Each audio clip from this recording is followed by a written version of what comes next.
आणि जन्मजात आलेली फुल्यांची भाषा आणि पुण्यात राहून आत्मसात केलेली चिपळूणकरांची भाषा. प्रधान मास्तरांनी तो वाचला आणि म्हणाले, अरे हरी, हे काही त्या ग्रहस्थांचं लिखाण दिसत नाही, मला त्यांची शैली परिचित आहे, हे तू लिहिलं आहेस का? हरी भीतभीत म्हणाला, हो. म्हणजे I am not a trend sort of person in that domain, की बाबा मी पद्धतशीरपणे कुठलाच अभ्यास केलेला नाही, पण आडवं तिडवं मात्र ज्याला खूप जास्ती वाचलेला असा माणूस आहे. आता नेमाडे सरांनी ते सगळं वाचलं, त्याचा लेख वगैरे हे करून घेतला. त्यांनी याला प्रश्न असा विचारला, तुझ्या डोक्यात एकच काय आलं? तो म्हणलं, ते पठारे सरांनी मला ते हे सांगितलं, मग मी लेख लिहिला, मग असं झालं. हां ठीक आहे म्हणे, पण तू असं कर म्हणे, मला काय अध्यक्ष करू नका तुम्ही. ते ग्रस्त म्हणाले, अरे काय अरे मी कोण आहे तुला? मी 96 कुळी मराठा आहे. तुम्ही असं करा म्हणले, पठारेनं तुम्हाला शेजारी उभे करू आणि कोणाला विचारू कोण 96 कुळी. हरीच्या कानावर हे कुठून तरी गेलं असेल. तो म्हणला, सर माझ्या आयुष्यात पहिल्यांदा काहीतरी बाबा माझ्या कामाचं श्रेय मला माझ्यापेक्षा थोडा वरिष्ठ असलेल्या मित्रांनी दिलं, हे माझ्या आयुष्यात कधी झालेलंच नाही.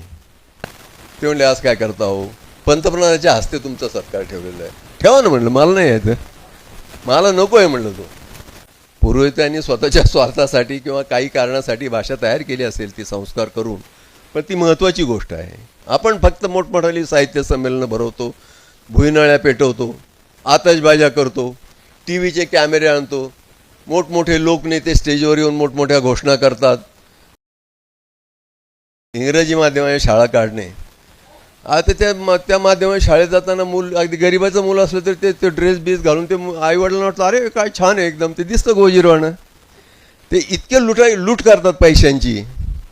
जिल्हा परिषदेच्या किंवा म्युन्सिपाल्टीच्या मराठी माध्यमाच्या शाळा बंद पडायला लागल्या आहेत महाराष्ट्रभर, आणि ह्या वाढलेल्या आहेत, यांचा धंदा वाढलेला आहे. श्रुत मृणाल ढोले पाटील, संगीता, समोर बसलेल्या सुमतीबाई आणि राजन खान, त्यांच्या पाठीमागं बसलेला माझा ज्येष्ठ कविमित्र आणि अजूनही इतका तो तरुण दिसतो, 80 वर्षाचा, खलील मोमीन.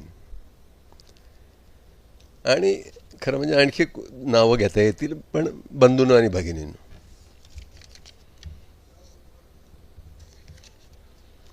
या हरी नरके प्रतिष्ठानच्या वतीने होत असलेल्या कार्यक्रमामध्ये मला आपण काही विचार मांडायची संधी दिलीत, यासाठी मी सुरुवातीलाच आपला आभारी आहे. काय पुण्यामध्ये भाषण करणं, आवाज येतो व्यवस्थित ना? पुण्यामध्ये माझा अनुभव असा आहे, इतके श्रोते म्हणजे प्रचंड मोठी संख्या आहे असं माझं मत आहे. या पुण्यामध्ये मी पाहिलेली जी भाषणं आणि सांस्कृतिक कार्यक्रम जे आहेत ते साहित्य परिषदेतले. आता काय बिल्डिंग कशी नव्याने काय केलं आहे मला माहिती नाही, पण एक छोटासा हॉल असायचा की ज्याच्यामध्ये फार तर 20-25 लोक बसू शकतील, आणि सगळे जे म्हातारे पेन्शनर वगैरे अशी मंडळी जी आहे की ज्यांना घरात कुठं जागा नाही, ते संध्याकाळी येऊन ते साहित्य असो किंवा काही असो ते आपले बिचारे शांतपणाने बसत. आणि दुसऱ्या दिवशी पेपरात मात्र भली मोठी हेडलाईन अशी असायची की असा असा कार्यक्रम झाला, इतके थोर साहित्यिक. बरं, पुण्यामध्ये त्या काळात थोर साहित्यिकांना काही कमी नसायची, त्यामुळे ते सगळं असं आम्ही प्रत्यक्ष बघायचो आणि पेपरात वाचायचं, याच्यामध्ये इतकं अंतर असायचं. तर त्या मानाने हा जो काही हॉल आहे हा पूर्ण भरलेला आहे, आणि प्रागतिक विचाराच्या एका माणसाच्या स्मृतीसाठी तो भरलेला आहे. ही फार मोठी गोष्ट आहे. हरी नरके, हरी हा माझ्या धाकट्या भावासारखा निश्चितच होता. म्हणजे त्यांचं अगदी लहान घर होतं, ही लेक झालेली नव्हती, अगदी छोटं, मला वाटतं 2 खोल्यांचं घर असेल. त्यावेळेला मी त्यांच्या घरी मुक्काम केलेला आहे, आणि त्या घरामध्ये म्हणजे तेवढ्या छोट्या घरामध्ये सुद्धा फक्त पुस्तकं आणि त्याच्या जरा काय म्हणायचं आजूबाजूला स्वतःला ॲडजस्ट करणारे हे नवरा बायको, असं मी ते पाहिलेलं आहे. त्यामुळे त्याचं पुस्तक प्रेम, त्याचं ज्ञानाविषयीची आस्था, हे सगळं मी सुरुवातीपासून एक मित्र म्हणून, जरा वयाने मोठा मित्र म्हणून बघत आलेलो आहे. आणि नंतरच्या काळात तर आम्ही एकत्र कामच केलं, ज्याच्याविषयी मी जाहीरपणे एकदाही बोललेलो नाही, आत्तापर्यंत एकदाही बोललेलो नाही. या निमित्ताने मी काही गोष्टी बोलू इच्छितो. त्यामुळे मला जे काही बोलायचं आहे त्याचे साधारणतः 3 भाग मी करतो. एक हरीच्या निमित्ताने हरीविषयी काही मला बोलता आलं तर ते बोलतो. नंतर हे जे अभिजात मराठी नामक प्रकरण आहे त्याच्याविषयी बोलतो. आणि तिसरं मला काही सद्यस्थिती संबंधाने काही मुद्दे मांडायचे आहेत, एक सांस्कृतिक, सामाजिक आणि राजकीय, ते मांडण्याचा प्रयत्न करतो. याच्यामध्ये काही ठिकाणी विशेषतः एका मेजर बाबतीमध्ये हरीचा आणि माझा मतभेदसुद्धा आहे, आणि तो असणं स्वाभाविक आहे असं मी मानतो. म्हणजे त्यात मी काही गैर मानत नाही. एकमेकांविषयी आदर ठेवून एकमेकांपेक्षा वेगळी मतं, कदाचित विरोधी मतंसुद्धा ही मांडली पाहिजेत, आणि ती अतिशय बुद्धिप्रामाण्यवादी पद्धतीने ती मांडली पाहिजे, सुसंस्कृतपणे मांडली पाहिजेत, पण ठामपणाने मांडली पाहिजेत. आता हरी ठीक आहे, माझं जे गाव आहे आणि त्याचं गाव, याच्यामध्ये फक्त एक घोडनदी आहे शेजारच्या याच्या, पण त्याचं सगळं जन्म लहानपणी सगळं पुण्यामधलं आहे. आणि जन्मजात आलेली फुल्यांची भाषा आणि पुण्यात राहून आत्मसात केलेली चिपळूणकरांची भाषा कारण एकाच वेळेला 2 वेगवेगळ्या प्रणालीच होत्या विचाराच्या. पण तुम्हाला कोणावरही टीका करायची असेल तर तो ज्याच्यावर तुम्हाला टीका करायची त्याचं जे काही जस्चर आहे, जे काही ज्ञान आहे, जी काही वृत्ती आहे, हे सगळं तुम्हाला, जी संस्कृती आहे ती तुम्हाला आत्मसात करायला लागते, म्हणजे तुम्ही टीका करण्याला पात्र होता. तसं त्यांनी लहानपणापासून या दोन्ही प्रकारच्या वृत्ती, दोन्ही प्रकारच्या भाषा आणि हे सगळं आत्मसात करण्याची संधी त्याला पुण्यात राहिल्यामुळं मिळाली. अतिशय साध्या कुटुंबातून, अनेक प्रकारे विपन्नावस्था असलेल्या कुटुंबातून तो आलेला होता. म्हणजे तुम्ही बघा, एक लहान मुलगा म्युन्सिपाल्टीच्या शाळेत जातो आणि अभ्यासासाठी जागा कोणती निवडतो तर स्मशान. मराठीमध्ये स्मशान शांतता असा शब्द आहे. अभ्यास करण्यासाठी स्मशान शांतता ही अत्यंत आदर्श अशी गोष्ट आहे, असं त्यांनी स्वतःच्या कृतीतूनच दाखवून दिलेलं आहे. तर ते त्यांनी निवडलेलं होतं. आणि हा मुलगा एकीकडं अतिशय बुद्धिमान आणि दुसरी गोष्ट त्याच वेळेला अतिशय चांगला वक्ता, जो मी कधीच नव्हतो, आजही नाही, पण तो अतिशय चांगला वक्ता होता. आणि हे नेहमी कठीण असतं. काय असतं की माणसाला व्यक्त व्हायचं असतं आणि व्यक्त होण्याचे अनेक प्रकार असतात. व्यक्त व्हायचं तर असतंच. समजा मी लेखक आहे तर मला सगळ्यात चांगला मार्ग व्यक्त होण्याचा लेखणी आहे. पण समजा त्याच वेळेला माझ्याकडं जर वक्तृत्वाचं हे असेल, बोलून मी जर ते सगळं सांगू शकत असेल अधिक चांगलं, तर हळूहळू काय होतं की माझ्यातला वक्ता प्रभावी होतो आणि लिहिण्याची भानगड करणारा माणूस जरा थोडा बाजूला पडतो.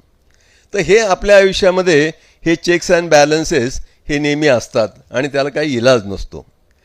तुमच्या हाती आलेल्या आयुधांचं तुम्ही काय करता, ती तुम्ही आयुष्यामध्ये कशी वापरता, ही फार महत्त्वाची गोष्ट आहे. आणि हरीने अतिशय प्राणपणाने ही दोन्ही आयुधं आयुष्यभर वापरलेली आहेत, असं आपल्या लक्षात येईल. म्हणजे तो तुम्हाला जर भेटला, म्हणजे तुमच्यापैकी सगळ्यांना तो भेटलेला असेल, तर त्याला सांगायची इतकी घाई झालेली असायची की कितीच बोलू आणि किती नको, किती सांगू किती नको, आणि ते सगळं महत्त्वाचं असायचं. असं मी फार कमी माणसांमध्ये पाहिलेलं आहे. हा मुलगा साधारणतः एक शाळेतल्या शेवटच्या टप्प्यात असेल कदाचित, त्या वयाचा असताना त्यांनी एक लेख लिहिला आणि हा लेख आता द्यायचा कुठं छापायला? तर त्या काळातही नाही आजही प्रागतिक लोकांच्या दृष्टीने साधना साप्ताहिक हे अतिशय महत्त्वाचं, चांगलं आणि त्याला जागा देणार असं ते होतं. पण यांनी तिथं थेट जाण्याच्या ऐवजी त्या काळातल्या अतिशय एका प्रतिष्ठित आणि प्रसिद्ध अशा माणसाला तो नेऊन वाचायला दिला. ते हे जे ग्रहस्थ होते ते अतिशय प्रतिष्ठित, प्रसिद्ध, दीर्घ आयुष्य जगलेले असे ग्रहस्थ होते. तर त्यांनी तो वाचला. तो वाचल्यानंतर ते म्हणाले, अरे बाळा, तुझा लेख अतिशय चांगला आहे, यातले विचार अतिशय, मांडणी अतिशय उत्तम आहे, पण तुला नाव नाही. तर तू असं कर, तू हा लेख माझं नाव, लेखक म्हणून माझं नाव टाक आणि तू ते साधनेला नेऊन दे. तर हा इतका सरळ मुलगा, तर तरुण मुलगा, त्याला काय, आपल्याला जे म्हणायचं ते कुठंतरी छापलं गेलं पाहिजे एवढ्यात तो खुश होता. तो घेऊन गेला तिकडं. संपादक होते प्रधान मास्तर, गप्र प्रधान. प्रधान मास्तरांनी तो वाचला आणि म्हणाले, अरे हरी, हे काही त्या ग्रहस्थांचं लिखाण दिसत नाही, मला त्यांची शैली परिचित आहे. हे तू लिहिलं आहेस का? हरी भीतभीत म्हणाला, हो. मग तू त्यांचं नाव का देतोस? म्हणले, त्यांनी सुचवलं मला असं की माझं नाव टाकलं तर ते छापतील, कारण मला नाव आहे. म्हणजे या प्रकारच्या अशा माणसांच्या याच्यातून हा मुलगा शिकत शिकत शिकत गेलेला आहे आणि स्वतःची प्रज्ञा शोधत गेलेला आहे. हा कोणत्या बजाज का टाटामध्ये नोकरी करत असताना, हा नोकरी करत असताना शिकत होता. हा शिकत असताना पुणे विद्यापीठामध्ये रेग्युलर फक्त कॉलेज करायचं किंवा विद्यापीठात शिकायचं म्हणून असलेली मुलं आणि हा नोकरी करून शिकणारा मुलगा, या सगळ्या याच्यामध्ये वर्गात हा पहिला असायचा. पण आता सगळे एक शिक्षक म्हणजे काही आमच्यासारखे सुद्धा असतात की ज्यांना विद्यार्थ्यांचं सुद्धा काही बाबतीमध्ये वैषम्य वाटतं किंवा असं वाटतं की काय हे नाही. तर झालं असं की त्या ठिकाणी प्राध्यापक असलेले एक महाराष्ट्रातले काय म्हणूया थोर ग्रहस्थ म्हणू का लेखक तर ते ग्रहस्थ त्यांना असं हे वाटायचं की हा इतका बिनतोड आहे आणि प्रश्न विचारला तर तुम्हाला उत्तर देता आलं पाहिजे. तो विषय इतका क्लिष्ट होता मराठीतलाच, बहुधा शैलीशास्त्राशी संबंधित असेल आणि त्यामुळे हा म्हणजे त्यांना सलायचाच की हा काही प्रश्न विचारला आणि त्यांना ते उत्तर देता येतं नाही. तर त्यांनी याला धडा शिकवायचंच ठरवलं. हा मुलगा सगळ्या विषयामध्ये अतिशय उत्तम यांनी पास झालेला आणि त्या विषयामध्ये नेमका त्याला नापास केलं. त्याने नापास केल्यानंतर हरीला माहिती होतं की अरे हे असं शक्य नाही, मी नापास होणं शक्य नाही. ते काय करतात ना, पुनर्मूल्यांकन करायला त्यांनी तो दिला आणि तो विद्यापीठात पहिला आला. तो एरवी येतच होता. म्हणजे त्या सद्ग्रहस्थाची किती नाचक्की त्याला झाली असेल याची तुम्ही कल्पना करू शकता. पण हरी जेव्हा मित्रांना अशा काही गोष्टी सांगत असे, ते सांगताना समोरच्या माणसाचा अपमान होऊ नये अशी काळजी घेऊन अतिशय सुसंस्कृतपणे सगळ्या गोष्टींचा उल्लेख करीत असे. या प्रकारे अनेक बाबतीमध्ये अनेक गोष्टी, अगदी तुमच्या कौटुंबिक गोष्टीसुद्धा मला खूप जास्ती माहिती आहेत. तू काय असशील, तुझी बहीण असेल, लक्ष्मण मानेच्या विरुद्ध तुम्ही लोकांनी केलेलं आंदोलन असेल. त्या काळात तर आम्ही दोघं एकत्र काम करत होतो. लक्ष्मण मानेच्या विरोधात सातारला जाऊन ह्या लोकांनी आंदोलन केलं. त्या काळात मी हरीला स्पष्ट सांगितलं, कारण लक्ष्मण माझा मित्र आहे, तो काय करू शकतो आणि कितपर्यंत जाऊ शकतो हे मी स्पष्ट सांगितलं. आणि तुम्ही जे काही करताय ते बरोबर नाही आहे हेही मी त्यांना स्पष्ट सांगितलं. पण आता सगळी मोठमोठी नावं होती, विद्याबाळ, अमुक तमुक असे मोठे समाज कार्यकर्ते आणि सगळे होते. आणि त्याच्यानंतर ते लक्षात आलं की आपलं हे बरोबर नाही, आपण जे काही करतो आहोत आपण थोडं, पण त्याच्यामध्ये तेवढं प्रामाणिक पण होतं की नाही, मी योग्य गोष्ट नाही केली. पण म्हटलं आता जाऊ दे, जे काय व्हायचं त्याचा परिणाम तो झालेला आहे, त्यामुळे निदान तुला एवढं जरी लक्षात आलं, कारण ह्यालाही फार मन मोठं लागतं की आपलं आपण काय ठीक बरोबर नाही केलं हे समजायला आणि ते कबूल करायला ते हरीपाशी कायम होतं.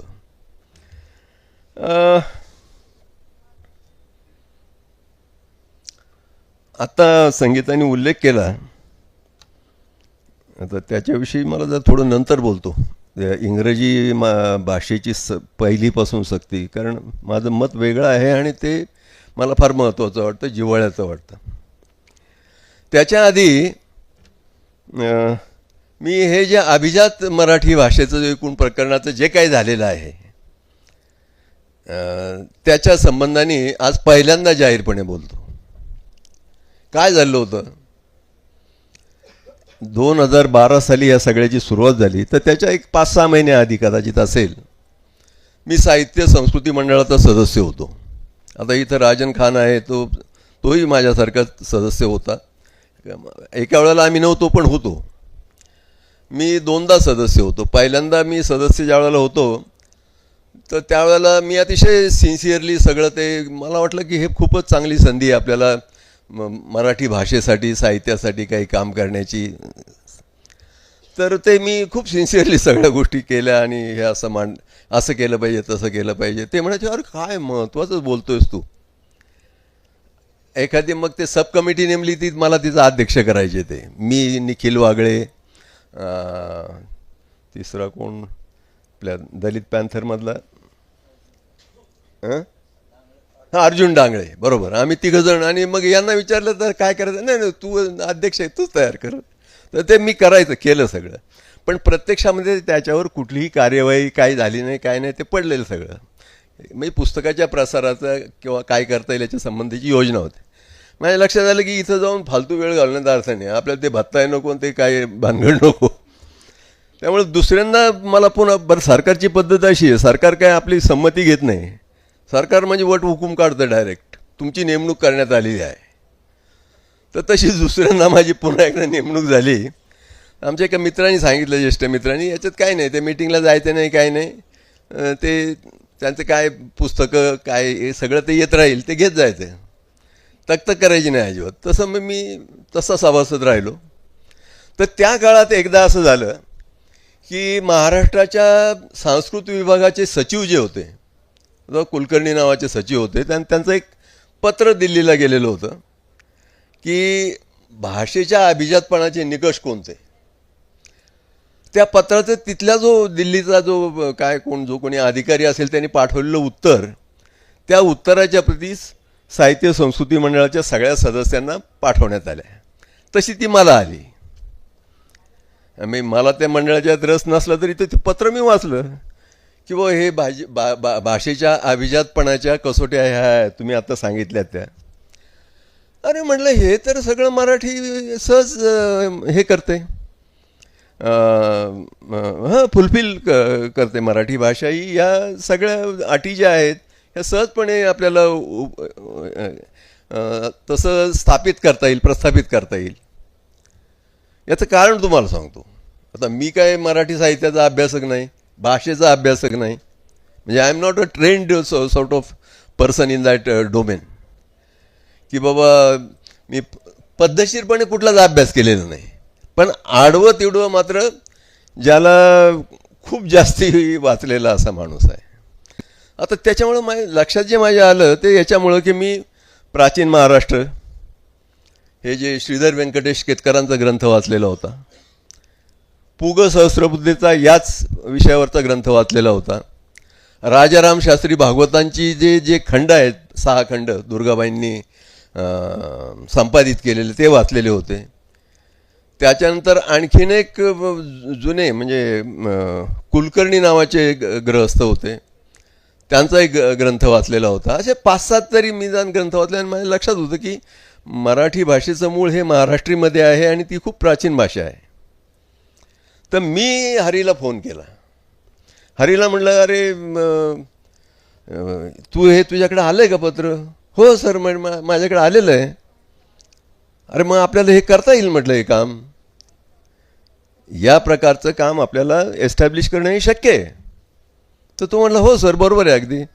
मग हरी तिथं थांबला नाही. हरीनी त्याच्याकडे जे ग्रंथ माझ्याकडे संग्रहात होते त्याच्यापेक्षा माझ्यापेक्षा जास्त त्याच्या संग्रहात असायचे हे मला अनुभवाने माहिती आहे. तर त्यांनी वाचून त्या सुमाराच्या सरकारी एक नियतकालिक आहे बघा, लोकराज्यामध्ये त्यांनी लेख लिहिला की मराठी भाषेला अभिजात ही आहे हे कसं सिद्ध करणं शक्य आहे, असा एक चांगला लेख त्यांनी लिहिला. तो लेख लिहिल्यानंतर एक सरकारी IAS ऑफिसर होते, त्यांचं नाव मला आता आठवत नाही, त्यांनी हरीला बोलून घ्या, हरीचं चांगलं जाणं येणं त्या याच्यामध्ये असायचं, त्याला बोलून घेतलं आणि त्याला सांगितलं की अरे ओ नरके सर, आपल्याला हे प्रपोजल करायचं आहे, आपले जे मुख्यमंत्री आहेत पृथ्वीराज चव्हाण यांना त्याच्यामध्ये रस आहे, तर त्या संबंधाने आपण एक कमिटी स्थापन करू. तर मग हरीन पुन्हा मला फोन केला, मला म्हणे सर आता काय करायचं ते मला असं म्हणतायत आणि मुख्यमंत्र्याची अशी इच्छा आहे, तर कमिटी स्थापन करायची तर अध्यक्ष कोणाला करायचं. म्हटलं अगदी स्वाभाविक आहे, बालचंद्र नेमाड्यांना करा, कारण ते भाषाशास्त्रज्ञ आहेत आणि आपल्या सगळ्यात ज्येष्ठ आहेत आणि त्यांचा नेतृत्वामुळं आपलं वजन देशभर वाढेल. सांस्कृतिक जगतामध्ये नेमाड्यांइतकं बाहेर आपल्याला महाराष्ट्राच्या बाहेर दुसरा कोणताही लेखक लोकांना माहिती नाही. तर हरी मग ते लेख घेऊन नेमाड्यांना भेटायला गेला. नेमाडे सरांनी ते सगळं वाचलं, त्याचा लेख वगैरे करून घेतला. त्यांनी याला प्रश्न असा विचारला, तुझ्या डोक्यात एकच काय आलं. तो म्हणलं ते पठारे सरांनी मला ते हे सांगितलं, मग मी लेख लिहिला, मग असं झालं. हां ठीक आहे म्हणे, पण तू असं कर म्हणे, मला काय अध्यक्ष करू नका तुम्ही, कारण असे जे प्रस्ताव येतात त्या प्रस्तावांचं इव्हॅल्युएशन करणारी जी समिती आहे भारतातली तिच्यावर मी आहे. तर त्याच्यामुळे मला काय अध्यक्ष करू. आणि शेवटी मग हरीनी मला फोन केला आणि सांगितलं की सर आता बाकी काही चर्चा करू नका, अध्यक्ष तुम्ही आणि बाकी समिती मी तयार करून देतो. कारण त्याच्यामध्ये खूप रिजनल बॅलन्सेस बघायचे असतात, विदर्भातले किती, मराठवाड्यातले किती, कोकणातले किती, अमक्या जातीचे किती, तमक्या जातीचे किती. तर हे सगळ्या गोष्टी ते मी करतो म्हणे सगळं, पण अध्यक्ष तुम्ही आता नक्की. अशा रीतीने ती अध्यक्षपदाची धुरा कुठेही न जाता माझ्या गळ्यात पडली आणि हरीसारख्या मित्रांनी ती स्वीकारायला लावल्यानंतर मी ते नाकारलं नाही. त्यामुळे ह्या सगळ्याचं पाठीमागचं जे कर्तबगारी आहे ती हरीची आहे आणि त्याची कर्तबगारी इथपर्यंतच थांबलेली नाही. म्हणजे त्याच्यानंतर ती समिती स्थापन झाली, तिच्यामध्ये वयानी ज्ञानानी आमच्या दोघांपेक्षाही अनेक ज्येष्ठ अशी मंडळी होती, अनेक विद्यापीठांची माजी व्हाईस चान्सलर्स, अनेक सरकारी IAS ऑफिसर्स, आणि ह्या सगळ्यांची कमिटी स्थापन झाली, काही बैठका झाल्या आणि त्या बैठकांमध्ये प्रत्येकजण काही ना काही सुचवायचं आणि ते फार अर्थपूर्ण अशा प्रकारच्या सूचना असतात, त्या सगळ्या आम्ही एकत्र करत असू. मी त्या काळामध्ये एक 3-1 वर्ष कुठलंही कादंबरी लेखन काही केलं नाही. म्हणजे आता हे करायचं तर हे नीटच केलं पाहिजे. आणि मी आणि हरी आणि आमच्याबरोबरीने आणखीन एकच नावाचा उल्लेख, मला त्या देशपांडे म्हणून त्या मैत्रेयी देशपांडे बहुधा नाव असेल त्यांचं. तर हे आम्ही साधारणतः 3 जण बऱ्यापैकी जास्त काम त्याच्यामध्ये करत असो. याचा अर्थ असा नाही की इतर लोकांचं कॉन्ट्रीब्युशन नाही, संपूर्ण समितीचं कॉन्ट्रीब्युशन आहे. इव्हन सरकारी अधिकाऱ्यांनी सुद्धा आपल्याला एरवी आपल्या तक्रार असते की अधिकारी काय करत नाही, नुसते हे असतात आपले, तसं नाही. ते अतिशय मनापासून सहकार्य करत होते. आणि त्या सगळ्यात एक 3-4-5 बैठका झाल्यानंतर आमच्या मनामध्ये एक अशी फ्रेम तयार झाली की आता आपल्याला एवढं करून आपल्याला हे करता येईल. आणि मग एवढी सगळी मोठी समितीची गरज नाही. तर ड्राफ्ट कमिटी आम्ही ते तिघांची स्थापन केली. ह्या ड्राफ्ट कमिटीच्या अनेक बैठका झाल्या. ह्याच्यामध्ये म्हणजे काही बैठका तर संगमनेरला माझ्या घरीसुद्धा झाल्या. म्हणजे त्या काळामध्ये सकाळी आम्ही जे कामाला सुरुवात करायचो तर रात्री 10-10 वाजेपर्यंत कॉन्स्टंट काम करत असायचं. मध्ये फक्त चहा आणि काय खाणं वगैरे असेल. तो मला हरी म्हटलं की सर तुम्ही हे ताम्रपट वगैरे अशा कादंबऱ्याच्या कशा लिहिल्या असतील हे आता माझ्या लक्षात येते. तर हे काम म्हटलं की हे अशाच प्रकारचं असतं, त्याला काय तुम्हाला पर्याय नसतो. तर ते आम्ही अतिशय मनापासून केलं. मराठी भाषेमध्ये सगळा ड्राफ्ट तयार केला. तर पुढं ते सरकारी जो अधिकारी असतो तर त्याची खरं मला ही वेळ नाही, नाही तर मी तुम्हाला इंटरेस्टिंग किस्से आणखीन आहेत त्याचे खरं. पण एखादा सांगतो मी तरी त्यातला सांगतो. तर त्या याच्यामध्ये ते ड्राफ्ट झाला मराठीमध्ये. आता मराठीतला ड्राफ्ट तिथं केंद्र सरकार मराठीत कोण वाचणार? तर एक तर हिंदीत अनुवाद करायला पाहिजे किंवा इंग्रजीत अनुवाद करायला पाहिजे. तर त्याच्यासाठी मुळात म्हटलं आपण ड्राफ्ट नेमाडे सरांना दाखवूया. नेमाडे सरांना दाखवल्यानंतर म्हटलं हे आपल्याला हे त्यांचं ते कमिटीचे सदस्य नसतील पण मार्गदर्शन घ्यायला काय आहे. पण आता नेमाडे हे फार सिन्सिअरग्रस्त आहेत.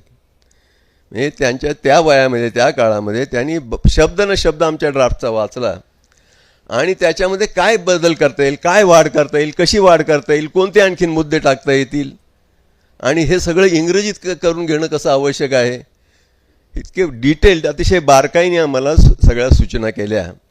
त्याच्यानुसार तो ड्राफ्ट आम्ही इंग्रजीमध्ये करून घेतला आणि तो मोठा केला. मग आता मग अशी आपण त्या पानांचा उल्लेख केला तो सगळ्या पुनर्रचना केल्यानंतर तेवढा मोठा तो झाला. आणि तो हा आमचं तयार चालू असताना एका सरकारी अधिकाऱ्यांनी ते जे मराठीचं आधीचं होतं छोटंसं त्याला हिंदीमध्ये कव्हरिंग लेटर लिहून केंद्र सरकारला पाठवून दिलं. आता त्यांना एवढं पाहिजे की बा एक तर समितीची संमती पाहिजे, दुसरीकडे मराठीत पाठवलेलं तर कोण वाचणार ना, काय संबंध नाही राष्ट्रीय पातळीवर. मग त्यांना पुन्हा ते समजावून सांगणं, त्या सगळ्याच्यामध्ये हे इंग्रजी केलेला मग तो पाठवणं, अशी सगळी प्रोसेस झाली. दरम्यानच्या काळामध्ये त्या अधिकाऱ्याचं नाव मी फक्त सांगत नाही कारण त्या आधीचे जे अधिकारी IAS ऑफिसर होते ते बदलले होते आणि दुसरे अधिकारी त्या जागेवर आलेले होते. आणि हरीचा स्वभाव असा की त्याचं येणं जाणं असायचं, संबंध अतिशय मैत्रीचे असत. तर त्या अधिकाऱ्यांनी त्याला एक दिवस बोलून घेतलं आणि म्हणे हरी अरे तो जो पठारे त्याला जरा मला त्याच्याबरोबर त्याला तुझ्याबरोबर मला भेटायला घेऊन ये. हरी म्हणलं एक पहिली गोष्ट लक्षात ठेवा, तुम्ही पठारेंच्या संबंधी आरे तुरेत उल्लेख करू नका. आरे तुरे बोलू नका त्यांच्याविषयी. दुसरी गोष्ट, पठारे कोणालाही भेटायला जात नाहीत, मुख्यमंत्र्याला सुद्धा भेटायला जाणार नाहीत, तुमची काय गोष्ट आहे. अरे हे हरींनी त्यांना सांगितलं की बा ते काय निष्कारण कोणालाही भेटायला ते जात नाहीत. मग तुम्हाला जर भेटायचंच असेल तर आम्ही मीटिंग ठरवू, तुमच्या सल्ल्याने ठरवू, त्या मीटिंगला तुम्ही हजर राहा, तिथं तुमची त्यांची भेट होऊ शकेल. ते ग्रस्त म्हणाले अरे काय अरे मी कोण आहे तुला, मी 96 कोळी मराठा आहे. तुम्ही असं करा म्हणले, पठारेंना तुम्हाला शेजारी उभे करू आणि कोणाला विचारू कोण 96 कोळी. तर ते अशा प्रकारच्या इथे त्याच्या 96 कोळीचा इथं काय संबंध आहे बाबा. हे या प्रकारचे सुद्धा लोक असतात हे सांगण्यासाठी मी हा किस्सा आपल्याला सांगितला. आता याच्यातली गंमत अशी आहे की हा गेला आणि याची पद्धत अशी आहे की ड्राफ्ट आपला गेल्यानंतर केंद्र सरकारचं जे सांस्कृतिक मंत्रालय आहे ते साहित्य अकादमीकडे कल्चरल किंवा अकादमिक इव्हॅल्युएशन ते कितपत योग्य आहे, यांची मागणी जी आहे ही कितपत योग्य आहे हे ठरवण्यासाठी अकादमीकडे देतात. आणि अकादमी देशभरातील भाषाशास्त्रज्ञांची कमिटी नेमते, त्या कमिटीचा निर्णय होतो आणि त्याच्यानुसार ती शिफारस होते. त्या काळामध्ये राजन गवस आणि मी आम्ही दोघेही साहित्य अकादमीचे सदस्य होतो. मग आम्हाला साधारणतः माहिती असायचं ना काय चाललेलं आहे. तर ते समिती जी होती त्या समितीने एकमुखाने शिफारस केली की यांचा दावा अतिशय योग्य आहे आणि मराठी ही प्राचीन भाषा आहे, ती कोणत्याही दुसऱ्या भाषेतून निर्माण झालेली नाही, तिच्यामध्ये श्रेष्ठ साहित्याची सलग परंपरा आहे. हे सगळे जे मुद्दे आहेत ते सगळे उत्तम एस्टॅब्लिश झाले. केंद्र सरकारमध्ये आपल्या मत आम्ही प्रयत्न काय करणार, तर आपले लोकप्रतिनिधी आहेत त्यांना जाऊन सांगायचे बाबा हा मुद्दा काढा लोकसभेमध्ये, राज्यसभेमध्ये चर्चेला काढा, काहीतरी विषय करा. आणि हे काम हरींनी अतिशय मनापासून केलं. आणखी एका त्याच्या मोठ्या कामाचा उल्लेख करायचा माझ्याकडून राहून जाईल, तो म्हणजे जनतेमध्ये जागृती करणं. तर इथंच त्या काळामध्ये पहिल्यांदा सांस्कृतिक कार्यमंत्री हे गोव्यामधले नाईक नावाचे मला वाटतं कोणतरी मंत्री होते. हा त्यांना जाऊन भेटला इथं. त्यांना सांगितलं ते मंत्री अगदी भारावून गेले, कारण ते मराठी भाषी गोव्यातले असले तरी, की मी मंत्री असताना आपल्या भाषेला अमुक दर्जा मिळणार वगैरे असं. पण प्रत्यक्षात राजकारण तिकडं वेगळं असतं. ते काही काळात त्यांचं मंत्रिपद गेलं, त्याच्याऐवजी दुसरे कोणतरी मंत्री झाले, त्याच्यानंतर तिसरे ते एक राजस्थानमधले जे आता आहेत मंत्री ते झाले. ह्या सगळ्या काळामध्ये लोकसभेमधली जर प्रश्नोत्तरं आपण पाहिली तर पहिल्यांदा असं की हां प्रस्ताव मिळाला आहे आम्हाला, त्याच्यावर चर्चा चालू आहे. काही एक 6 महिन्यांनी ते म्हटले की कुठलं ते तामिळनाडूच्या कोर्टामध्ये काय उडिया भाषेचा किंवा कुठल्या आणखीन कोणत्या तरी भाषेचा केस चालू आहे आणि त्याचा निकाल लागेपर्यंत आम्हाला काही करता येत नाही. त्याच्यानंतर तिसऱ्यांदा आणखी 1-2 वर्षांनी हा प्रश्न उपस्थित केला मराठी खासदारांनी. तर ते म्हटले की yes the case of Marathi is under active consideration. Marathi is a great language, beautiful language. हे बाकी शब्दांचे जे जे जे फोलकट आहेत ते भयंकर उडवायचे ते. आणि प्रत्यक्षामध्ये त्याच काळामध्ये त्यांनी ते आपला जो प्रस्ताव होता त्या मंत्रालयाने पुन्हा साहित्य अकादमीकडे पाठवलेला होता. कारण आम्ही सदस्य असल्यामुळं आम्हाला माहिती होतं. ते काय पाठवलं होतं, कव्हरिंग लेटरमध्ये लिहिलं होतं, please keep this with you, तुमच्याकडेच राहू द्या सध्या. आणि दुसऱ्या एखाद्या भाषेचा प्रस्ताव आला की त्याच्यावर आमच्याकडे पाठवून द्या. आणि तो मंत्री इकडे संसदेत मात्र काय सांगत होता की it is under active consideration. या देशामध्ये गेल्या काही वर्षांमध्ये मंत्री हा सांगितल्याप्रमाणे बोलतो, हे आपलं वास्तव आहे. मी कोणत्याही पक्षाच्या बाजूचा आणि विरोधात नाही, मी लोकशाहीच्या बाजूचा आहे, मी माणसांच्या बाजूचा आहे आणि लेखक असल्यामुळे मी सामान्य माणसाच्या बाजूचा आहे.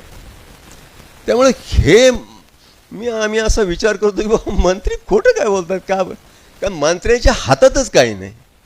PMO जे आहे प्राईम मिनिस्टर्स ऑफिस ते निर्णय घेतात, त्याप्रमाणे काय काय बोलत ते त्यांना सांगतात, त्याप्रमाणे ते बोलतात.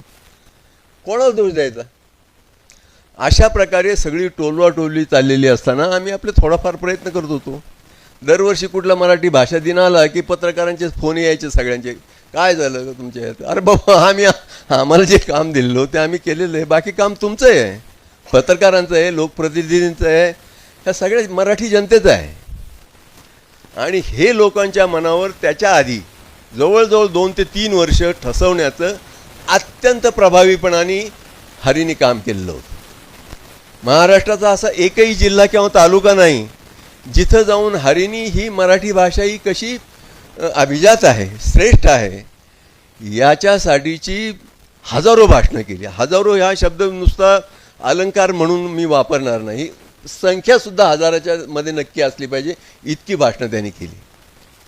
हे लोक मला खाजगीमध्ये म्हणायला लागले की अहो ते काम तुमच्या समितीने केलं, तुम्ही अध्यक्षांचे श्रेय सगळं हरीच घेतोय. म्हटलं हरी अजिबात श्रेय घेत नाही आहे. हरी जे काम मी करू शकत नाही, कारण माझ्याजवळ त्या दर्जाचं वक्तृत्व नाही की मला त्याच्या इतकं श्रम करणं मला शक्य नाही, प्रवास करणं, श्रम करणं. तो करतोय, हिरिरीने करतोय. याच्यासाठी आम्ही त्याचे सगळेजण ऋणीच आहे, आभारी आहे. मुळामध्ये फार महत्त्वाचं काम त्याने केलं. तर हरीच्या कानावर हे कुठून तरी गेलं असेल. तो म्हणला सर माझ्या आयुष्यात पहिल्यांदा काहीतरी बाबा माझ्या कामाचं श्रेय मला माझ्यापेक्षा थोडा वरिष्ठ असलेल्या मित्रांनी दिलं. हे माझ्या आयुष्यात कधी झालेलंच नाही. इतका सरळ, इतका सज्जन असा तो माणूस होता. त्याच्याबरोबर मला काम करायला मिळालं हे मी माझं भाग्य समजतो. तुम्हाला सांगतो, अशा निस्पृह माणसाच्या बरोबरीने आपल्याला काही काम करता आलं. आणि जे काही झालं नंतर, आता झाला शेवटी तो निर्णय हा राजकीय निर्णय होता. म्हणजे पहिल्यापासून शेवटपर्यंत शेवटी हा पॉलिटिकल डिसिजन असतो. ॲकॅडमिक काम किती तुमचं काही असो, शेवटी ते अर्थ खातं केंद्र सरकारचं, संस्कृती खातं आणि गृह खातं यांनी मान्यता दिली की ते सगळं पूर्ण होतं. ही मान्यता द्यायची, ठरवायची कोणी, तर ठरवणारी एकच जागा होती. मग त्या जागेला उद्युक्त करण्यासाठी महाराष्ट्र सरकारने आणखीन एक समिती नेमली, ज्याच्यामध्ये संजय नार, ज्ञानेश्वर मुळे, ही सगळी चांगली माणसं आहेत. ही चांगली माणसं आहेत. आणि यांनी पडद्यामागं राहून विशेषतः संजय नार यांनी फार महत्त्वाचं काम केलेलं आहे की राजकीयदृष्ट्या तुम्हाला हे देणं किती फायद्याचं आहे हे संबंधित लोकांना, संबंधित उच्चपदस्थांना, संबंधित सत्ताधाऱ्यांना पटवून देण्याचं काम करण्यामध्ये पुण्याच्या संजय नाहरचा सगळ्यात मोठा वाटा हे मी तुम्हाला जाहीरपणे सांगतो. ते झाल्यानंतर महाराष्ट्रामध्ये आनंदी आनंद, आपली भाषा केवढी महान, केवढी अभिजात ठरली, काय म्हणजे विचारू नका. आपण अतिशय उत्सवप्रिय अशा प्रकारचे लोक झालेलो आहोत आणि कशाचा उत्सव करतो हे तर आपल्याला माहीत नसतं. साहित्य संमेलनं भरवतो, उदाहरणार्थ साहित्याचा उत्सव करतो. अरे कुठलं साहित्य कुठे आहे तिथं? ज्याचा उत्सव तुम्ही करताय त्याचं काही नाही. हे अतिशय हास्यास्पद अशी सगळी गोष्ट आहे. ते जे काही चाललं आहे सगळं गेल्या काही वर्षामध्ये असो, म्हणजे तो आणखीन वेगळा विषय, त्याच्यावर देखील मला बोलायला आवडेल. तर अशा प्रकारे ते झालं सगळं आणि मग सत्कार समारंभ. म्हणजे ते मला एक मंत्र्याच्या, एका अधिकाऱ्याचा फोन आला की असा असा कार्यक्रम मुंबईत ठेवलेला आहे तर तुम्ही या. म्हटलं मला काही इंटरेस्ट नाही, मी नाही येणार. मग प्रत्यक्ष मंत्री बोलले. ते म्हणले आज काय करता हो, पंतप्रधानाच्या हस्ते तुमचा सत्कार ठेवलेला आहे. ठेवा ना म्हटलं, मला नाही यायचं, मला नको आहे म्हटलं तो. कारण मधल्या काळामध्ये जे काही घडलेलं होतं हे मला संपूर्ण फर्स्ट हँड माहिती होतं. आणि अशा याच्यामध्ये कशासाठी आपण जायचं? मग त्यांनी मला काय फरक पडणार आहे? हां, अगदी हरी जरी असतं तरी मी त्याला तेच म्हणलो असं, आपण नाही जायचं तिकडे. आणि त्यांनी माझं ऐकलं असतं. तर असो, हा मिळालेला आहे आणि त्याच्यामुळं अनेक गोष्टी ज्या आहेत त्या मार्गी लागतील. बाकी 2-4 भाषेला एकही नाही. तर हे किंवा आता मराठीबरोबर ज्या प्राकृत भाषेला त्यांनी अभिजातचा दर्जा दिला. तर प्राकृत कोणती भाषा आहे? अरे मराठी हीच प्राकृत भाषा आहे मुळामध्ये. प्राकृत अशी वेगळी, आपल्या सगळ्या भाषा ज्या आहेत त्या मुळात प्राकृत आहेत. म्हणजे एकनाथांनी जे मराठीबद्दल एक काढलेला उद्गार प्रसिद्ध आहे, संस्कृतवाणी देवे केली आणि प्राकृत काय चोरापासून झाली. मराठी नाही म्हणत, एकनाथ महाराज मराठी म्हणत नाहीत, प्राकृत म्हणतात. कारण आपली भाषा ही प्राकृत आहे. मूळ महाराष्ट्री प्राकृत ही देशातली, भरतखंड म्हणताना मला अफगाणिस्तानपासून श्रीलंकेपर्यंत, इकडं ब्रह्मदेशापर्यंत इतकं मोठं ते भरतखंड आहे. आणि या भरतखंडातली सगळ्यात मोठी भाषा, सगळ्यात प्राचीन भाषा, श्रेष्ठ भाषा ही महाराष्ट्री भाषा आहे. का? याचं कारण इसवी सनाच्या पूर्वी 400 आणि इसवी सनानंतर सॉरी ते बौद्ध धर्माचं आहे. हे इसवी सनापूर्वी साधारणतः 200 वर्ष आणि त्याच्यानंतर 200 वर्ष, अशी सुमारे 400 वर्ष सलग एका महाराष्ट्री घराण्याचं संपूर्ण देशावर राज्य होतं. आणि ते घराणं म्हणजे सातवाहन घराणं, ज्यांची राजधानी पैठणला होती आणि यांच्या 4 उपराजधान्या होत्या या संपूर्ण मोठ्या प्रदेशामध्ये. त्याच्यापैकी पेशावर एक राजधानी होती. त्या हाल सातवाहन जो राजा आहे त्याची जी त्यांनी गोळा केलेल्या कवितांचे जे पुस्तक आहे, जे आजही उपलब्ध आहे, गाथा सप्तशती, मुळात ते महाराष्ट्रीमध्ये गहा सत्सई, ते प्राकृत भाषांना साठवणूक जी आहे ज्ञानाची ती संस्कृतात झाली. आणि ही महत्त्वाचं काम आहे संस्कृत भाषेचं. पूर्वी त्यांनी स्वतःच्या स्वार्थासाठी किंवा काही कारणासाठी भाषा तयार केली असेल ती संस्कार करून, पण ती महत्त्वाची गोष्ट आहे. ही आपले भारतीयच लोक आहेत आणि ज्ञानाचं जतन संस्कृतमध्ये केलं गेलेलं आहे आणि त्यासाठी आपण त्यांचं ऋणी आभारी राहिलं पाहिजे. पण या महाराष्ट्री भाषेमध्ये भाषेचा तेवढं एकच ग्रंथ नाही. सलग परंपरेमध्ये तुम्हाला पुढच्या काळामध्ये जैन महाराष्ट्री, आपल्याला कल्पना नाही की महाराष्ट्रावर या जैन धर्मीय लोकांचं अनंत उपकार आहेत. तुम्हाला जैन महाराष्ट्रीमध्ये लिहिलेले ग्रंथ आजही भांडारकर संस्था, ही जी काय नाव आहे तिथं, भांडारकर इन्स्टिट्यूटमध्ये खूप तुम्हाला ग्रंथ उपलब्ध म्हणजे सापडतील. मधल्या काळातले अनेक जे आहेत, म्हणजे अगदी आधुनिक काळातलं मॅजिक रिॲलिझम सारखा जो कन्सेप्ट आहे लॅटिन अमेरिकन साहित्यामधला, त्या मॅजिक रिॲलिझममध्ये लिहिलेली जो कादंबरी ही महाराष्ट्री भाषेमध्ये आहे. आता मला पटकन नावं आठवायला जरा वेळ लागेल. मार्केज, गॅब्रियल गार्सिया मार्केज हा मॅजिक रिॲलिझमचा प्रणेता मानला जातो. पण आपल्या साधारणतः तुम्हाला सांगतो 8व्या 7व्या 8व्या शतकामध्ये आपल्याकडं अशा प्रकारची कादंबरी लिहिली गेली जी आज उपलब्धही आहे. माझ्या स्वतःच्या संग्रहामध्ये पण आहे. हरिभद्रची कादंबरी आहे. तो महत्त्वाचंच आहे, पण हे आणखीन वेगळं मी तुम्हाला सांगतो, मला आठवेल. तर या प्रकारचं ह्या महाराष्ट्री भाषेचं इतका प्रचंड मोठा पगडा किंवा महत्त्व हे भरतखंडावर होतं. हे साधारणतः पाणिनी हा संस्कृतातला सगळ्यात मोठा वैयाकरणी मानला जातो. याच्या समकालीन एक व्याकरण लिहिणारा ज्यांनी प्राकृत भाषेचं व्याकरण लिहिलं, तर त्या व्याकरणाचा जो ग्रंथ आहे तो त्याचं नाव आहे प्राकृत प्रकाश. आणि प्राकृत प्रकाश हा ग्रंथ उपलब्ध आहे मुंबई मराठी ग्रंथ संग्रहालयाने. जुन्या प्राकृत आणि आधुनिक मराठी अशा पद्धतीने तो प्रकाशित आजही उपलब्ध आहे त्यांच्याकडं तो. तर त्याच्यामध्ये जे जे प्राकृत भाषेचं व्याकरण लिहिताना तो जो लेखक आहे तो काय सांगतो, हे असं करा, याला अमुक जोडा, तमुक प्रत्यय, अमुक काय जे काय असेल ते व्याकरणाचे नियम. आणि सगळ्यात नियमाच्या शेवटी प्रत्येक ठिकाणी शेषम महाराष्ट्रीवत, उरलेलं महाराष्ट्रीप्रमाणे. म्हणजे महाराष्ट्री ही प्रधान भाषा होती आपल्या प्राकृतांमध्ये. ही सरळ गोष्ट आहे अशी. आणि एका महाराष्ट्रीपासून जवळजवळ 27 भाषा निर्माण झालेल्या आहेत.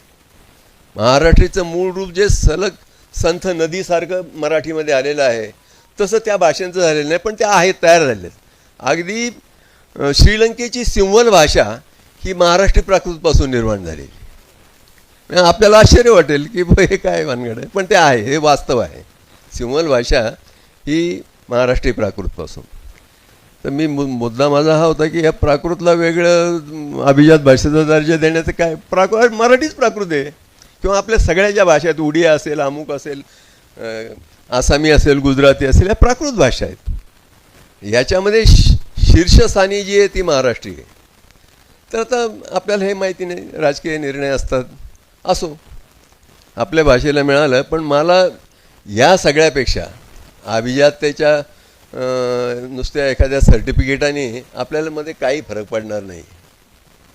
आपल्याला या भाषेच्या जतनासाठी, संवर्धनासाठी, तिची ज्ञानभाषा म्हणून तिला टिकवण्यासाठी, वाढवण्यासाठी काम करणं फार आवश्यक आहे, जे आपण अजिबातही करत नाही आहोत. आपण फक्त मोठमोठाली साहित्य संमेलनं भरवतो, भुईनळ्या पेटवतो, आतषबाज्या करतो, टी व्हीचे कॅमेरे आणतो, मोठमोठे लोकनेते स्टेजवर येऊन मोठमोठ्या घोषणा करतात. लोकनेते गेले की ते भुईनळ्या आणि ते टी व्हीची माध्यमं ते सगळं निघायला लागतं आणि अध्यक्ष इकडं बोलायला उभा राहतो. कोण त्याला त्या तिथं बसवतात, इथून तिकडं बस, तिथून उठ तिकडं जा. अरे संमेलन साहित्याचं आहे आणि तो अध्यक्ष म्हणजे एखाद्या कोपऱ्यात एखाद्या याच्यात उठ बस असं त्याची अवस्था आहे. बरं, ते बिचारे इतकं थकलेलं असतं, त्याला उठायचं म्हणलं तरी कठीण. तर हे मोठा कठीण काळ आलेला आहे मित्रांनो.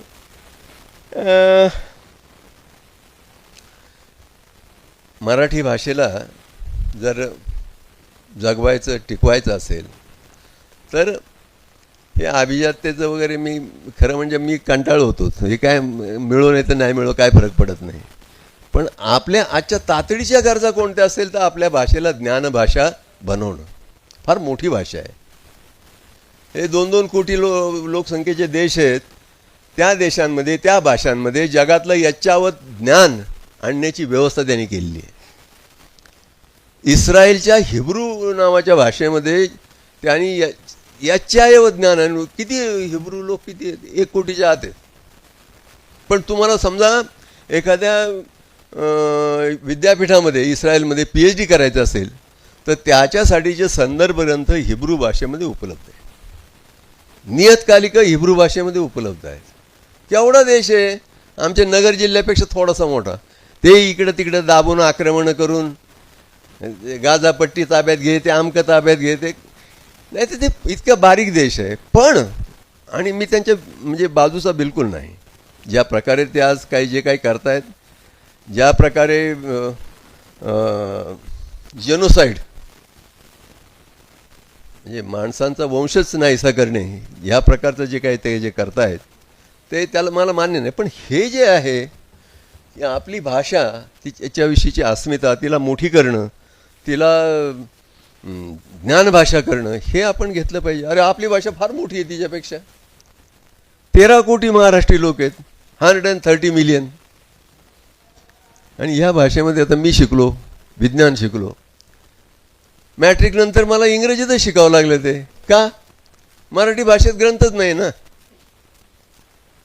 इंग्रजी काय माझी मातृभाषा नाही, हिंदी पण नाही, मराठी आहे. मला मराठीमध्ये का उपलब्ध नको? मोठा देश आहे माझा, मी भारताचाच नागरिक आहे, पण नंतर महाराष्ट्रीच आहे ना. तर मराठीमध्ये, आणि खरं म्हणजे आपल्या पूर्वजांनी ही फार चांगली सुरुवात केलेली होती. म्हणजे मला आठवतं आहे की मी मॅट्रिकला विज्ञान रसायन हा विषय घेतलेला होता, फिजिक्स केमिस्ट्री.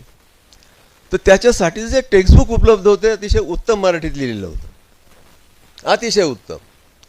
किंवा अगदी शरीरविज्ञान, आरोग्यशास्त्र असतील, गणित असेल, ह्या सगळ्या विषयावर मराठीमध्ये उत्तम पुस्तकं उपलब्ध होती. नंतरच्या काळामध्ये हळूहळू असं झालं की ते पुढं गेलं नाही. कॉलेजमध्ये नाही, पुस्तकच उपलब्ध नाही, तर तुम्हाला परक्या भाषेमध्ये शिकायला लागतं. एक गोष्ट लक्षात घ्या, ज्ञानविज्ञानाच्या तुम्हाला जर त्याचं आत्मसातीकरण करायचं असेल तर ते आत्मसातीकरण फक्त मातृभाषेतून होऊ शकतं, अन्य कोणत्याही भाषेतून नाही.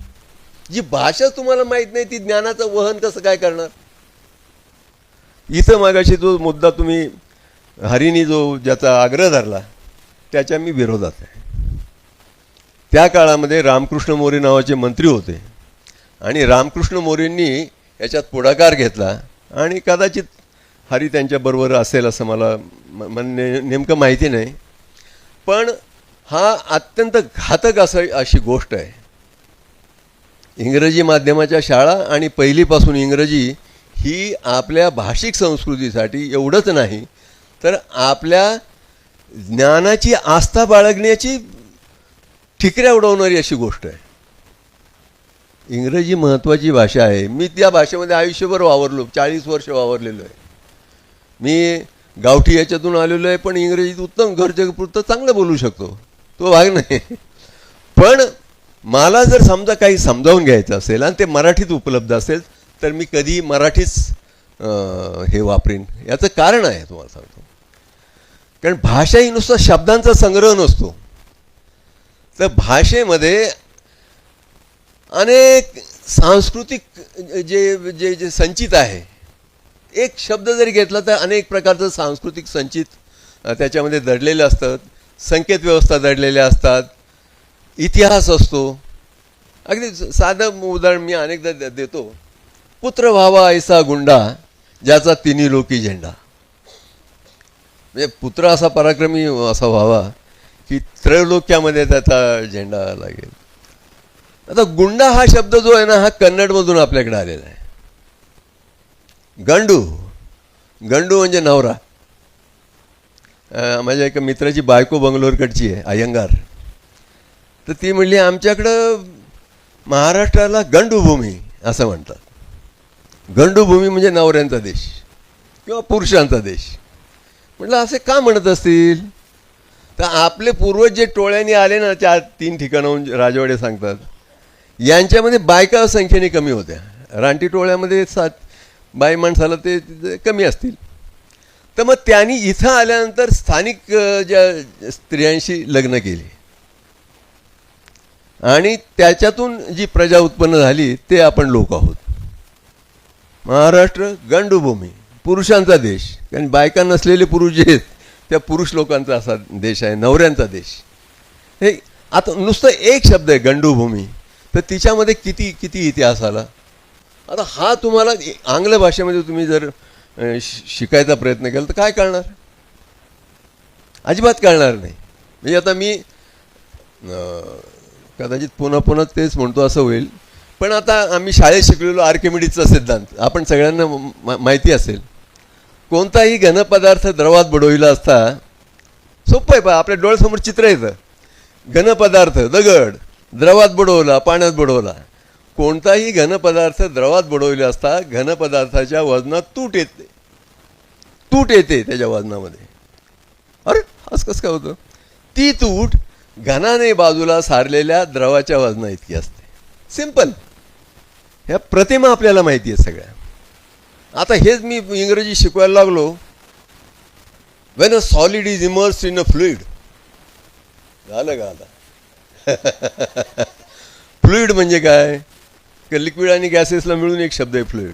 Wien a solid is immersed in a fluid there is an apparent loss in its मास.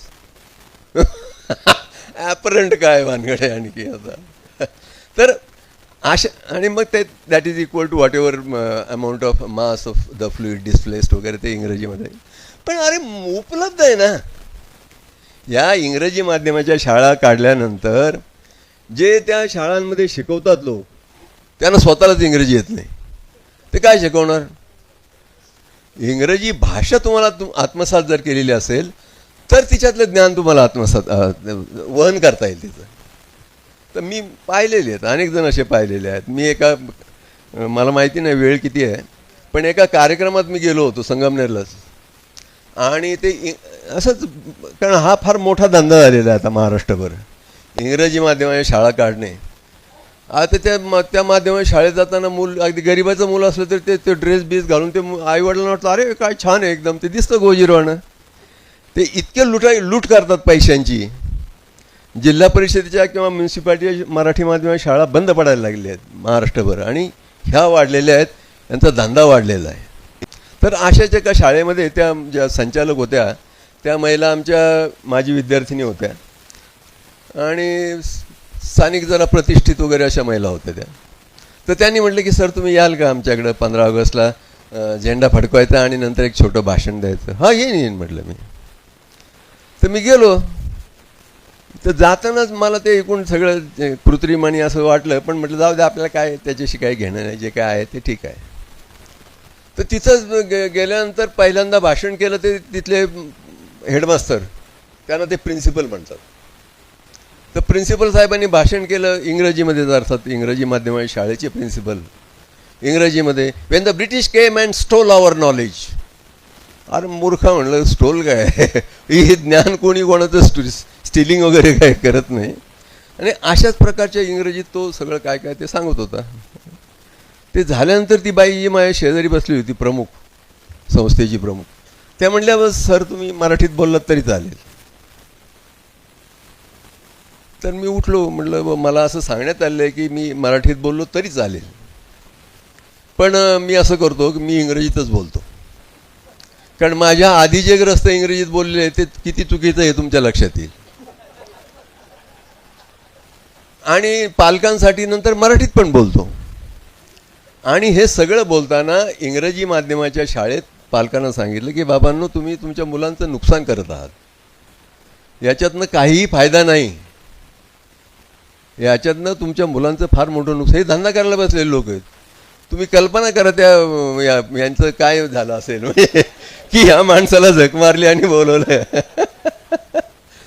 आणि अशा प्रकारे त्या मनाने मला काही मारहाण न करता त्यांनी तिथून सोडलं. मारहाण करणं शक्य नव्हतं, कारण मी सगळ्यांनाच पुरून उरलो असतो. हा भाग वेगळा आणखीन. तर अशा प्रकारे काय आहे तुम्हाला सांगतो की आपण फार मोठी गंभीर चूक ही या निर्णयाने केली. आणि हे काय आपणच नाही, जगभर या प्रकारचं इंग्रजीचं आक्रमण होतं आहे. आणि आपण जे अत्यंत समृद्ध भाषा असलेले लोक आहोत ते बळी पडतो आहे. आणि ते याला अनेक अंगाने आपण, माझ्या पिढीचे लोक हे जबाबदार आहेत की पुढच्या पिढीसाठी जे निर्माण करून ठेवायला पाहिजे सगळ्यांनी आपल्या भाषेमध्ये संचित, ज्याची सुरुवात आपल्या पूर्वजांनी अतिशय उत्तम करून दिलेली, अतिशय उत्तम करून दिलेली. हे जुने जे आपले जे पंडित आहेत त्यांनी मराठीमध्ये अतिशय उत्तम विज्ञानविषयक लेखनसुद्धा अतिशय उत्तम केलेलं आहे. पण मधल्या काळामध्ये ती परंपरा खंडित झालेली आणि ह्याचं आपण आता त्याची फळं बघतो आहोत. आज आता ही जी दिल्लीला हे झालं कॉक्रोच जनता पार्टी, हे आपल्या सगळ्यांना अतिशय दिलासा देणारी गोष्ट आहे. मी त्याचा समर्थक आहे. पण हे एक मला असं जाणवतं की हा एक छोटासा सॅम्पल आहे. हाच मोठा होण्याची शक्यता फार जास्ती आहे. त्याला दिशा न उरण्याची शक्यताही फार जास्ती आहे. आणि दिशा न उरली तर केवढ्या मोठ्या आकाराचा केऑस या देशामध्ये निर्माण होऊ शकतो, या विचाराने माझ्या मनामध्ये धडकी भरते. माझ्यासारख्या अनेकांच्या भरत असेल. याचं कारण काय की आपली आजची जी शिक्षण व्यवस्था आहे हिने कागदावर शिक्षित पण प्रत्यक्षात अशिक्षित अशा तरुण तरुणींच्या अनेक पिढ्या तयार केलेल्या आहेत आणि त्यात भर टाकत आहेत. याच्यातनं उभा राहणारा जो सामाजिक प्रश्न आहे, जो सांस्कृतिक प्रश्न आहे, तो केवढं रौद्र रूप घेऊ शकतो याची आज आपण कल्पनाही करू शकत नाही. पण हा सुप्त ज्वालामुखी आपल्यामध्ये घडतोय, याची आपण जाणीव ठेवली पाहिजे. बघा, मराठी भाषा ही देशातल्या आपल्या सगळ्या भाषांपेक्षा समृद्ध अशी भाषा, हिंदीपेक्षा सुद्धा. हिंदीला सगळं बॅकिंग आहे, सिनेमा आहे, अमुक तमुक ह्या. पण समजा आता तुम्ही जर विचार केला तर कोणत्या भाषेमध्ये कोशवाङ्मय सगळ्यात जास्ती आहे? भाषेची समृद्धी ठरवण्याचे जे काही निकष असतात तर त्या भाषेमध्ये किती प्रकारचे कोश आहेत? तर मराठीमध्ये सगळ्यात जास्ती प्रकारचे कोश आहेत आणि उत्तम आहेत अतिशय. म्हणजे अगदी जे गौंडी काम करणारे जे कामगार असतात त्या गौंडी कामाचा सुद्धा कोश आहे आपल्याकडं. जे यांचे जे मित्र होते, माधव जुलियनांचे मित्र, इंजिनियर असलेले मराठे, त्यांनी तो कोश रचना केलेली. खूप इतक्या वेगळ्या प्रकारचे कोश आहेत. ती समृद्ध भाषा आहे. पण आज आता बघा की हिंदीमध्ये इंजिनिअरिंग कॉलेजमध्ये हिंदी माध्यमातून शिकवायची व्यवस्था किंवा त्याची तयारी त्यांनी केलेली आहे, सुरुवात केलेली आहे शिकवायला. हिंदीतूनच शिकवायचं संपूर्ण. ही फार चांगली गोष्ट आहे. आणि जी गोष्ट आपल्याला करणं, आपण आता हिंदीचं अनुकरण करायची आपल्या इतक्या समृद्ध भाषेवर वेळ आली आणि जे आपण केलं पाहिजे या प्रकारे मराठी घडवत नेणं. म्हणजे माझं म्हणणंच असं आहे की या भाषेमध्ये तुम्हाला एक वेगळं मंडळ स्थापन करा. मी म्हटल्यानंतर मंत्री महोदयाला एका ठिकाणी म्हटलो आहे, ते मंत्री जे होते ते म्हटले की चला ते मी इथंच घोषणा करतो की ते स्थापन झालं आणि त्याचे अध्यक्ष रंगनाथ पठारे. आता ते ह्या गोष्टी नुसत्या सभेपुरत्या असतात. त्या मंत्र्यांबद्दल मला आदर आहे. आता इतक्या उत्स्फूर्तपणाने काही वक्तव्य करणं ही काही साधी गोष्ट नाही. हां, पेपरांमध्ये सगळं छापून आलेलं होतं. पण याच्यामध्ये माझं खूप वर्ष मी हे मांडतो आहे की मराठीमध्ये जगातल्या सर्व भाषातलं सर्व ज्ञानशाखांमधलं ज्ञान येणं आणि सतत येत राहणं ही गोष्ट अतिशय आवश्यक, अत्यंत महत्त्वाची गोष्ट आहे. 2 पातळीवर त्यासाठी आपल्याला काम करता येईल. एक, टेक्स्टबुक लिहिणं. साधारणतः 12वीपर्यंतची टेक्स्टबुक मराठीत आहे. भाषा घडलेली आहे ज्ञानविज्ञानाची. आता मी फक्त ज्ञानविज्ञानासंबंधी बोलतो आहे, पण बाकीसुद्धा ज्या ज्ञानशाखा आहेत, अगदी शुद्ध ज्ञानाच्या ज्या शाखा आहेत, तर्कशास्त्र असेल, नीतिशास्त्र असेल, ही महत्त्वाची शास्त्र आहेत. हे काही लोकांचं म्हणणं आहे याचा काय उपयोग आहे, हे काय गरज नाही, हे आपले विज्ञान, टेक्नॉलॉजी, मेडिसिन हे अमुक हे महत्त्वाचं आहे, बाकीचं काय. चूक. ह्या ह्युमॅनिटी ज्या आहेत ह्या ज्ञानशाखा अत्यंत महत्त्वाच्या आहेत. म्हणजे आमचा शरद बाविस्कर मला सांगत होता की फ्रान्समध्ये त्यांनी फ्रेंच फिलॉसॉफीमध्ये PhD केलेली आहे आणि JNUमध्ये प्रोफेसर येतो. तो म्हटलं फ्रान्समध्ये जे सिलेबस असतं त्या सिलेबसच्या केंद्रस्थानी फिलॉसॉफी आहे आणि फिलॉसॉफीच्या भोवती मग असे इतर विषय असे केलेले असतात. आपल्याकडे फिलॉसॉफी शिकणारा आणि शिकवणारा दोघंही स्क्रू ढिला असलेले लोक मानले जातात. इतकं आपण महत्त्व त्याला देतो. तर मुद्दा असा होता की हे जे ज्ञान आहे जगातलं अनेक भाषांमधलं, विशेषतः समजा इंग्रजीमधलं, हे मातृभाषेमध्ये येणं आणि तिला श्रीमंत करत नेणं, परपुष्ट करत नेणं, परिपुष्ट करत नेणं हे अत्यंत आवश्यक आहे. त्यासाठी टेक्स्टबुकं लिहिली गेली पाहिजेत. त्याच्यासाठी जे जगप्रसिद्ध ज्ञानग्रंथ आहेत त्यांचे अनुवाद करत राहिले पाहिजेत. याच्यासाठी 2 वेगवेगळी स्तर असे केले पाहिजे. सुदैवाने ज्यांची मातृभाषा मराठी आहे आणि जे मराठीत उत्तम लिहू शकतात आणि ज्ञानवंत आहेत असे लोक आपल्याकडं उपलब्ध आहेत, त्यांना एकत्र आणणं आणि त्यांच्याकडून आपल्याला काम करून घेणं, अशा प्रकारचं संस्थात्मक व्यवस्था तातडीने निर्माण करणं आवश्यक आहे. लक्षात घ्या, इंग्रजी भाषेच्या मी विरोधात नाही. मला जगातलं साहित्य वाचायला जे मिळालं ते इंग्रजीच्याच माध्यमातून, इंग्रजीच मला येत होतं म्हणून मला ते मिळालं. त्यामुळे इंग्रजीच्या मी विरोध नाही. अनेकांना काय होतं की ते इंग्रजी येतच नाही तर मग त्याचा विरोध करायचा, तर तसलं काय आपलं नाही. म्हणजे मला ती आत्मविज्ञानाचा विद्यार्थी असल्यामुळे एकीकडे मला ती गरज होती आणि दुसरीकडे आवड होती वाचायची, त्यामुळं मी ती थोडीफार विकसित केली आवड. असो, त्यामुळे त्या भाषेचा मी विरोधक नाही. पण शिक्षणासाठी, अगदी संपूर्ण शिक्षणासाठी मातृभाषा ही सर्वोत्तम माध्यम आहे, हे जगभर मान्य झालेलं तत्त्व आहे. जगभर मान्य झालेलं. इंग्रजीच्या आपल्या इतक्या सगळ्या लोकांनी इंग्रजी शिकायची गरज नाही. माझे विद्यार्थी काही त्या कुठं कोरियामध्ये वगैरे PhD केल्यानंतर जातात तिकडं आणि हे इंग्रजीत बोलतात, तर ते म्हणतात तुमची मातृभाषा आहे काय इंग्रजी, इतकं फ्लुएंटली तुम्ही कसं काय बोलू शकता. खरं म्हणजे हे काय फार फ्लुएंटली बोलत नसतील, पण त्यांना तेही फ्लुएंट वाटत असेल, तर ते असो. त्यामुळे आपल्याला ही म्हणजे आमचे नेमाडे सरांचा उल्लेख झाला आता. नेमाडे आणि त्यांचे 3-4 सहकारी भारतीय मोठे लेखक हे चीनला गेले आणि चीनला गेल्यानंतर ते आता काही साऊथ इंडियन, काही नॉर्थ इंडियन, एक महाराष्ट्रीयन, हे एकमेकांशी बोलायचं कोणतं ते इंग्रजीत बोलायचे. तो चीनी माणूस म्हणला तुमची सगळ्यांची मातृभाषा इंग्रजीत येते. हिंदुस्थानमध्ये फक्त इंग्रजीत बोललं जातं काय. ते म्हणले तसं नाही, ही आमची काय वसाहत कालीन प्रभावाची देणगी आमच्यावर लादली गेलेली. तर असो, माझं म्हणणं असं आहे की सगळ्यात महत्त्वाची गोष्ट ही या भाषेला इथं उत्थान करणं. आणि मी म्हणतो ह्या 2 प्रकारे तपशिलाने सुद्धा हे सगळं मला मांडता येईल. खूप वर्ष माझ्या मनामध्ये हे सतत खतखतत असलेलं आहे. ज्या क्वांटम मेकॅनिक्सचा आपण उल्लेख केला, राम ताकोले माझे शिक्षक होते फिजिक्सला इथं विद्यापीठामध्ये.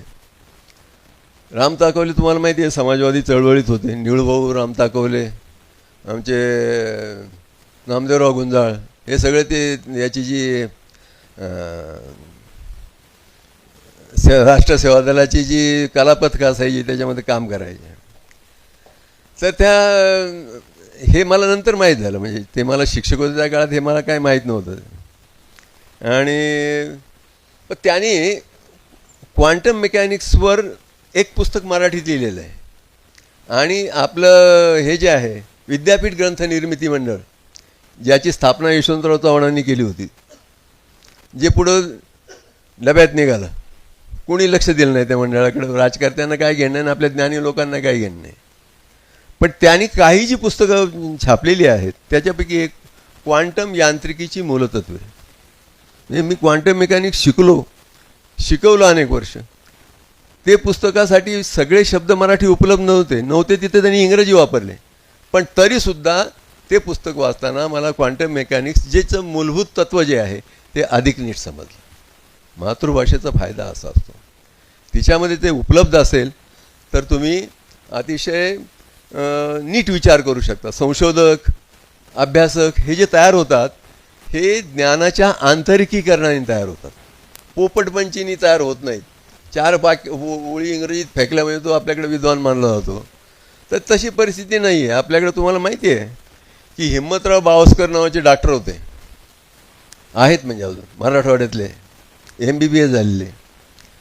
त्यांनी ते कोकणामध्ये नोकरीला गेल्यानंतर तिकडं लोक विंचवाच्या दंशाने फार मारायचे आणि विंचवाच्या दंशाने मारायचे म्हणून यांनी आपलं हे गावठी गडी सगळीकडे फिरून पाहिलं, गो काय एवढे लोक कसं काय मारतात, काय होतं, जरा पाहणी करू. त्यांच्या लक्षात असं आलं की एकही मुसलमान विंचवाच्या दंशाने मरत नाही, सगळे जे मारतात ते हिंदू मारतात. नाही हे काय म्हणलं बघ, यायला विंचवाला काही कळतं काय मुसलमानाला नाही लावायचं. तर मग त्यांनी निरीक्षण केल्यानंतर त्यांच्या लक्षात असेल की मुसलमान गरीब असू दे पण तो खाटेवर झोपतो, बाजेवर झोपतो आणि हे जमिनीवर झोपतात बहुतेक करून. त्यामुळे खाटेवर तिथपर्यंत विंचू सहसा जात नाही, भानगडीत पडत नाही. त्यामुळं मुसलमानाला विंचू चावत नाही. असा हा गमतीचा मुद्दा, पण खरा ते. पण त्याला त्या हिम्मतराव भावस्करांनी या विंचूदंशावर औषध शोधलं. जगभर अनेक लोक प्रयत्न करत होते, यांनी जगामध्ये पहिल्यांदा ते नेमकं औषध त्यांनी शोधून काढलं. शोधून काढल्यानंतर त्यांनी भारतीय काय म्हणूया मेडिकल सायन्सचं जे कॉन्फरन्स असते त्या कॉन्फरन्समध्ये त्यांनी तो पेपर वाचला. आता हिम्मतराव तर इंग्रजी तुमच्या आमच्यासारखं गावठी, मग त्याने तो वाचल्यानंतर ते सगळे ते काय म्हणतोय कंटेंट काय याच्याकडे कोणी लक्ष दिलं नाही. आय झाल्या 2 शब्द इंग्रजीत बोलता येत नाही, तो काय पेपर वाचतो, असं दिलं बाजूला टाकून.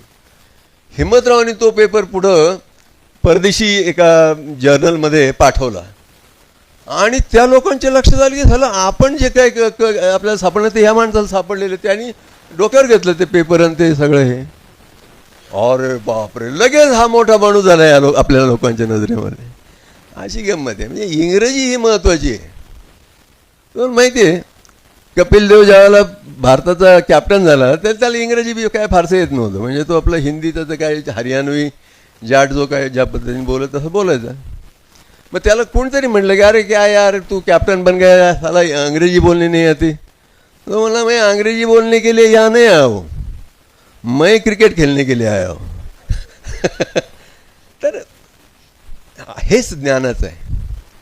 त्यामुळं हरीच्या या स्मृतीच्या निमित्ताने आपण ज्ञानविज्ञान, मातृभाषा आणि मातृभाषेची समृद्धी यांच्याकडं अधिक गांभीर्यानं बघण्याचा निश्चय करूया. त्यानिमित्ताने ही स्वतःच्या अंतरामध्ये ही आज बाळगूया अशी विनंती करून मी थांबतो. धन्यवाद.